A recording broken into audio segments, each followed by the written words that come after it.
Assalamualaikum warahmatullahi wabarakatuh. Halo teman-teman. Nah, pada video kali ini aku bakal bahas sedikit mengenai tes PTSL UI. Mungkin aja video ini bakal bermanfaat buat teman-teman yang menjadikan tes PTSL UI sebagai salah satu syarat sidang. Jadi, perlu teman-teman ketahui bahwa tes PTSL UI merupakan salah satu tes yang ada di Universitas Pendidikan Indonesia. Nah, seperti yang udah aku mention sebelumnya, kalau tes ini itu bisa digunakan sebagai salah satu syarat sidang skripsi ataupun syarat-syarat akademik lainnya.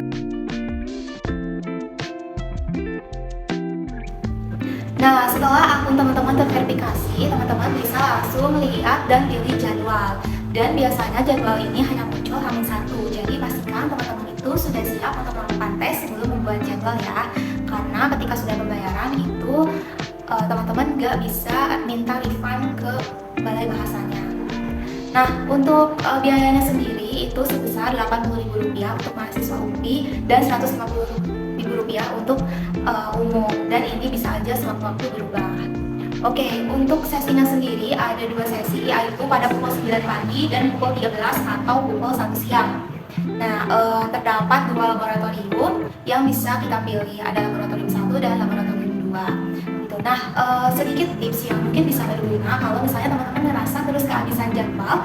Nah, teman-teman itu pastikan untuk standby di websitenya maksimal 5 menit sebelum pukul 8 pagi atau sebelum dibuka jadwalnya. Jadi, pukul 7.55 teman-teman udah standby dan pastikan jaringan internet teman-teman aman gitu ya.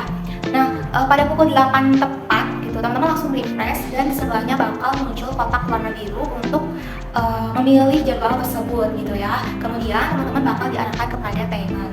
Nah, waktu atau batas untuk pembayarannya itu selama 3 jam aja. Jadi pastikan teman-teman sudah membayar dalam waktu tersebut, karena kalau tidak nanti bakal otomatis di cancel sama sistem. Nah, setelah teman-teman diverifikasi pembayarannya oleh Balai Bahasa, nah kemudian nanti bakal keluar kartu peserta, di mana di situ ada member dan biodata kita. Nah, ini tuh nanti harus dicetak dan dibawa ketika teman-teman melakukan tes. Oke, sekarang kita masuk pada pembahasan tesnya. Nah, jadi terdapat 3 jenis atau 3 section pada tes PTSL UI, yaitu ada listening, kemudian grammar and structure, dan reading comprehension.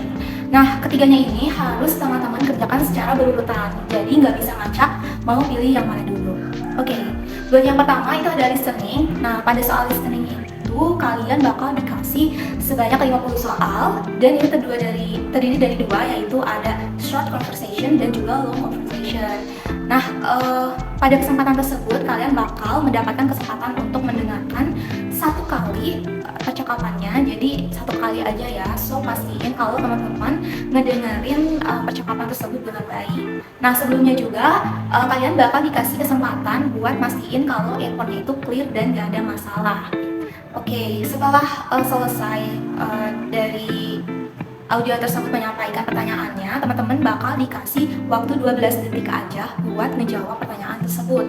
Nah, sedikit tips juga dari aku, ketika teman-teman menjawab tersebut, pastikan untuk tidak menjawab di detik-detik terakhir. Misalnya, teman-teman karena terlalu asik gitu ya, memilih jawaban sampai sisa waktunya 2 detik baru mau diklik. Nah, itu sangat bahaya ya, karena bisa ada kemungkinan untuk gak terjawab dan otomatis ke skip gitu ya. Jadi teman-teman dianggap tidak menjawab soal tersebut, dan itu sayang banget. Selanjutnya ada structure and grammar, di mana kalian akan disajikan 40 soal yang perlu dijawab selama 35 menit. Jadi 1 soal itu kalian diestimasikan dapat menjawab selama 50 detik aja, jadi nggak sampai 1 menit gitu ya. Nah, berbeda dengan listening sebelumnya yang nggak bisa kita skip ataupun balik lagi ke pertanyaan sebelumnya, pada bagian ini kalian bisa nge-skip pertanyaan yang kalian anggap sulit atau bakal kalian jawab nanti, dan bisa loncat ke pertanyaan yang kalian inginkan. Nah, meskipun begitu, aku kurang merekomendasikan hal tersebut kalau nggak susah-susah banget, karena itu bakal wasting time banget dan waktu kalian terbatas. Nah, itu terkait dengan structure and grammar. Selanjutnya yang terakhir, reading comprehension. Nah, pada bagian ini kalian itu dikasih 50 soal dengan waktu 55 menit. Nah, jadi 1 soal itu sekitar 1 menit 5 detik lah gitu.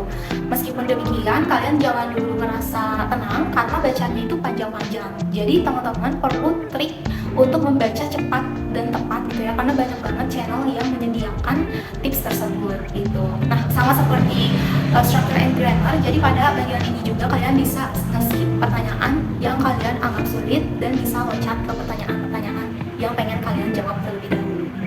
Itu tadi ketiga penjelasan tentang section setiap tesnya, dan ketika teman-teman sudah selesai, teman-teman itu akan diminta buat memverifikasi data yang ada di layar.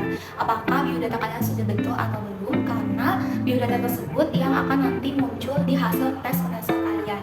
Setelah klik finish dan memverifikasi data kita, nanti hasil dari tes online tersebut akan langsung muncul. Per bagiannya itu ada nilai-nilainya, seperti misalnya listening berapa poinnya, kemudian grammar, dan juga reading gitu ya. Dan setelah itu kita menunggu untuk mendapatkan hasilnya yang secara print out atau secara cetak. Atau misalnya kita ingin mengunggah secara mandiri gitu ya, kita juga bisa melihatnya di website Balai Bahasa tersebut. Nanti di bagian history kita bakal dikasih hasil tes petesel kita dan diunduh secara mandiri. Oh iya teman-teman, pada saat tes itu juga kita tidak diperkenankan untuk membawa barang atau alat elektronik apapun selain KTP atau KTM dan juga kartu peserta yang telah kita cetak sebelumnya gitu ya. Kemudian tes ini juga berlaku 2 tahun sejak kita melaksanakan tes tersebut. Jadi misalnya teman-teman itu tes pada tanggal 1 Januari 2024, maka hasil tes tersebut berlaku sampai 1 Januari 2026. Seperti itu ya. Itu aja mungkin yang bisa disampaikan, semoga membantu.